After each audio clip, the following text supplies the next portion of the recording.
आप देख रहे हैं मेड इन इंडिया। आपके साथ मैं हूं अनुया यादव और मेड इन इंडिया में आज बात करेंगे मेघना सूर्या कुमार से, जो फाउंडर और सीईओ हैं क्रेडिवॉच की।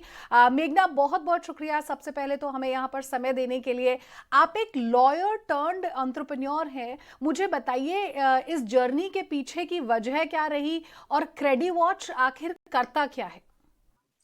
अ, तो ये जर्नी के पीछे जो मेरा प्रीवियस एक्सपीरियंस है एज अ लॉयर, राइट, वो बहुत इम्पोर्टेंट है। You know, when I used to be a lawyer a few years ago, जब मैं लॉयर थी तो मैं कॉर्पोरेट लॉयर थी और वहाँ मैं ज्यादा मर्जर्स एंड एक्विजिशंस पे काम करती थी। और जब लॉयर्स मर्जर्स एंड एक्विजिशंस में काम करते हैं तो वहाँ बहुत रिस्क रिलेटेड डेटा जो टारगेट के बारे में होता है, कस्टमर के बारे में होता है, उसपे हम बहुत लीगल ओपिनियंस देते हैं। तो वो ऐसा वाला डेटा 10-15 साल पहले सारा फाइल्स में था, वो डिजिटल नहीं था। तो तब हमें बहुत चैलेंजेस होता था कि हम ये सब देख के ठीक से हमारे क्लाइंट को समझा सके कि कैसे परस्यू करे। तो 5-10 साल में इंडिया डिजिटल इंडिया मूवमेंट के वजह से उसने बहुत से ऐसे डेटा फॉर्म्स डिजिटाइज किया है और इससे फाइनेंशियल सर्विसेज इंडस्ट्रीज को भी बहुत लाभ हुआ है। तो मुझे ये आइडिया आया कि जो लॉयर्स देखते हैं रिस्क रिलेटेड इंफॉर्मेशन, वो उस वजह से वो एसएमईज को हम देखे, उनको अलग तरीके से देखे, तो क्या उनको बेटर अपॉर्चुनिटीज मिल सकता है फाइनेंसिंग में। क्योंकि टिपिकली जब एसएमईज को फाइनेंस मिलता था पहले, तो वो सिर्फ प्रॉफिट और फाइनेंशियल डेटा देखते थे, दूसरे कोई अच्छे डेटा पॉइंट्स वो एसएमईज के बारे में नहीं देखते थे। तो अब बिकॉज ऑफ ऑल्टरनेटिव डेटा जो डिजिटल इंडिया मूवमेंट से मिला है, और जीएसटी ऐसे अच्छे अच्छे डेटा पॉइंट्स आया है जो एसएमई को ज्यादा क्रेडिट वर्दी बना सके, मुझे ये आइडिया आया कि हम ऐसे तरह के इंफॉर्मेशन पे एनालिटिक्स करके एसएमईज को बेटर फाइनेंसिंग अपॉर्चुनिटीज दिला सकते हैं। तो this was the idea behind Crediwatch. And मेघना, how has your experience been till now? Because जैसा कि आपने कहा कि एक बहुत ही सुलझे हुए तरीके से आइडली आप किसी की भी क्रेडिट हिस्ट्री जो है वो यहाँ पर जो प्राइवेट इंस्टीट्यूशंस हैं, फाइनेंशियल इंस्टीट्यूशंस हैं, उनको यहाँ पर प्रोवाइड करते हैं ताकि एसएमईज को मदद मिले। यहाँ पर किस तरह का रिस्पॉन्स अभी तक आपको मिला है?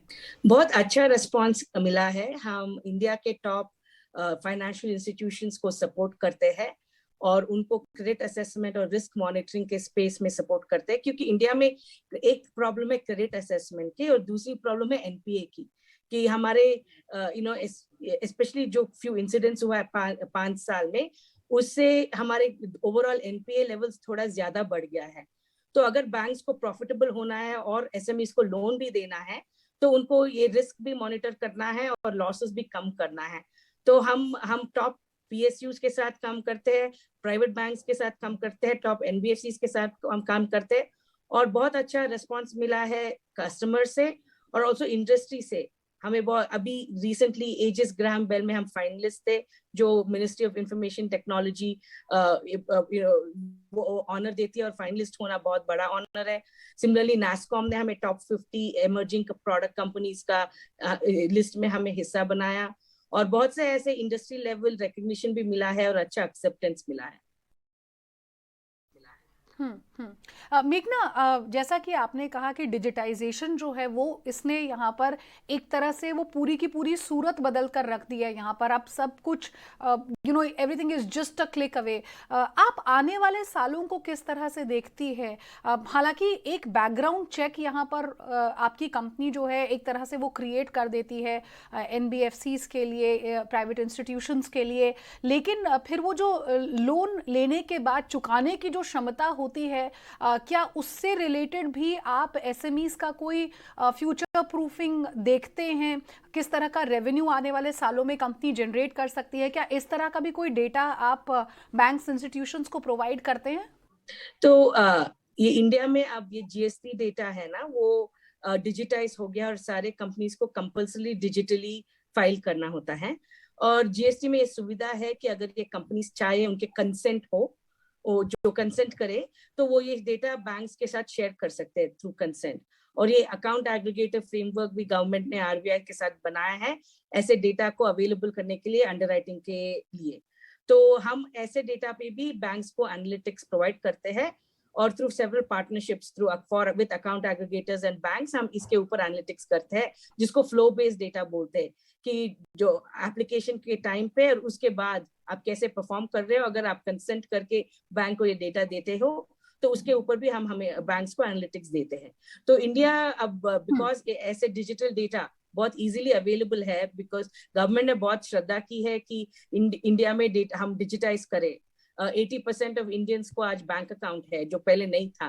तो बैंक स्टेटमेंट्स भी एक डेटा फॉर्म होता है। तो because of the support of the government जो ऐसे स्कीम्स आए हैं जिससे डिजिटाइजेशन को इतना मूवमेंट मिला है, उससे लोग बिजनेसेस को बहुत फायदा होगा, क्योंकि वो अब सिर्फ एक साल में एक बार जो एनुअल फाइलिंग्स करते हैं, उसको जो फाइनेंशियल स्टेटमेंट्स आप लोन पे देते हैं उसके ऊपर वो ज्यादा नहीं दिखा सकते, क्योंकि वो छोटे छोटे बिजनेसेस होते हैं। लेकिन एवरी मंथ ऐसे जो ट्रांजैक्शंस होते हैं, उनका बिजनेस बढ़ रहा है, ये दिखा सकते हैं। और this is the future of financing, की ऐसे फ्लो बेस्ड लेंडिंग जो कंटिन्यूअसली बैंक्स को इंफॉर्मेशन देके ये बिजनेस बढ़ रहा है, इससे बिजनेसेस को बहुत फायदा होगा, क्योंकि इससे उनको जब पैसा चाहिए राइट टाइम पे तब मिल सकता है, क्योंकि वो रिसेंट लास्ट 3 मंथ्स के परफॉर्मेंस के या 6 मंथ्स के परफॉर्मेंस पे ले सकते हैं, as opposed to once in a year जो एनुअल स्टेटमेंट्स करते हैं, वो बहुत डेटेड इंफॉर्मेशन होता है, और वही प्रॉब्लम था पहले। तो ये एसएमई के लिए बहुत अच्छा होगा। And Meghna, how do you see this with the growing number of SMEs in the country? और खुद प्रधानमंत्री ये मानते हैं कि ये एक ऐसा सेक्टर है जो एक्चुअली बहुत इंपॉर्टेंट रोल प्ले करता है in the growth of the economy. ये जो SMEs का नंबर है, ये जो स्टार्टअप्स का नंबर है, हमने पिछले कुछ सालों में इसे बहुत तेज़ी से बढ़ते हुए देखा भी है। ऐसे में आपके मुताबिक या जिस तरह का डेटा आपके पास आता है, क्या हम ये कह सकते हैं कि अब सिर्फ मेट्रोज ही नहीं बल्कि जो नंबर्स हैं उनके मुताबिक टियर 2 टियर 3 सिटीज में भी एसएमईज और स्टार्टअप्स जो है उनकी संख्या, लोन लेने वालों की संख्या जो है वो बहुत तेजी से बढ़ रही है? जी बिल्कुल कह सकते हैं, क्योंकि ये लेंडिंग इंडस्ट्री हर साल हेल्थली ग्रो हो रहा है, और बैंक्स और एनबीएफसीज और ये नए फिनटेक्स और बहुत से बिजनेस मॉडल्स आ रहे हैं, नियो बैंक्स, जो एसएमईज को बढ़ावा देने के लिए बहुत से फाइनेंशियल प्रोडक्ट्स और सर्विसेज ऑफर कर रहे हैं।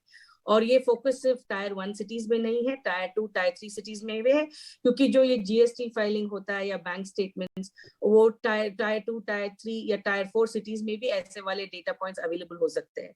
तो इसके वजह से ये एसएमईज के लिए ये जो लेंडिंग अपॉर्चुनिटीज है वो बहुत हेल्थीली बढ़ रहा है। बॉस्टन कंसल्टिंग ग्रुप ने एक्चुअली बताया है कि इंडिया का ये जो लेंडिंग अपॉर्चुनिटी है एसएमईज को देने के लिए, वो ऑलमोस्ट $1 ट्रिलियन की अपॉर्चुनिटी है।